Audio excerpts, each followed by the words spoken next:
been out the loop a fair bit then, Graeme, as regards what's been happening. I mean, you keep your eye across events in football, but not out the loop. I mean, you can. There's that many ways to follow football and sport in general too. Yeah. So I wouldn't say I was at the loop. I'm still aware of what's been going on without. Down the south coast, so you're not that far from Bournemouth. And yesterday, we had a raised eyebrow in here when news came through that Gary O'Neill, whose job was a good one, he kept him or went a long way to keeping them in the Premier League next season, had been sacked by this man Bill Foley at the top of the football club. And now we know Rayo Vallecano's Andoni Iraola is the man that he's chosen to take over from O'Neill. Did it shock you, or did nothing shock you? Yeah. I mean, I'd love to sit down with the owner and say, where do you think Bournemouth should be in the Premier League? For them, it's about survival. O'Neill did a great job.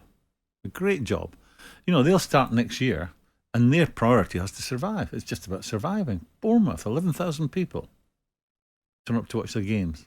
Yeah, it's a fairy tale, them being in the Premier League. So it's about survival. Now, O'Neill did his apprenticeship.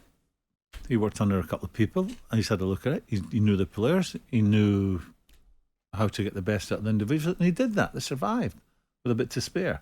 New guy coming in, doesn't know our football. I assume it's a chap from Rayo Vallecano. Yeah, Iraola, yeah. So doesn't know our football, doesn't know the players. Is the owner not just trying to show a bit more ambition?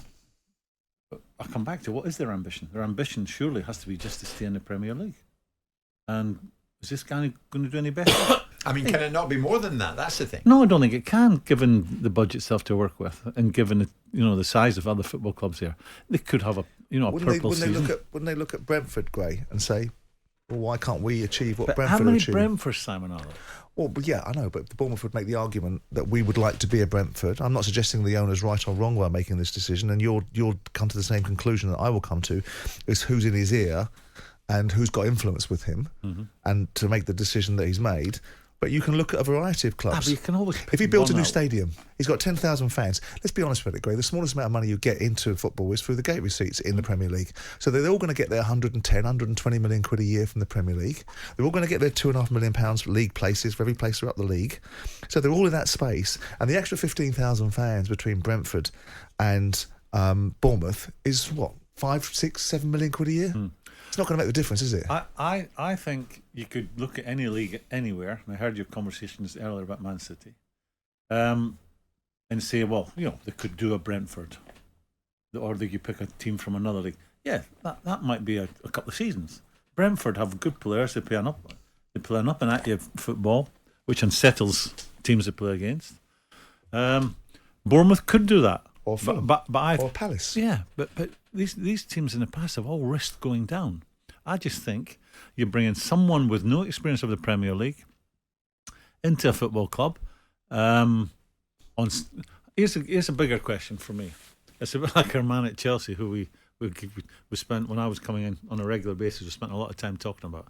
Who was he listening to? Who's the owner of Bournemouth listening to? That we should change a guy who's kept us up. I think they have to get real. I come back to it. I know people who have corporate boxes there, have season tickets there. They know how difficult it is. Now, if this guy has ambitions beyond just survival, then I would suggest he's going to have to spend a lot of money to achieve that. Yeah. A lot of money. Or he could do a Brentford and get lucky. But he also, the argument would be that he's shown his colours, because he spent a lot of money in January. He spent 60, 70 million quid. So that means he's got to back up his actions. I would always make the argument that if you get a team promoted from the Championship, it's plausible that you can look at a Championship manager and say, I don't think you can cut it in the Premier League. I can make a decision and fire you. And I wish I'd done that in my time. But with this situation with Gary O'Neill... remind us, was it 8 managers in 10 years, Simon? Yeah, and was Roberto De Zerbi come over and manage properly, albeit it was someone you queried. But the point is that the argument would be with Gary O'Neill in favour of your argument, that he's proven the fact that he can manage in the Premier League. And it doesn't... your argument is, and I think you're right, where are Bournemouth going to go? Unless this guy's going to write out some big cheques. So he's going to put the onus on himself. Yeah. He's going to have to write some big checks out. He's put himself under pressure. Yeah.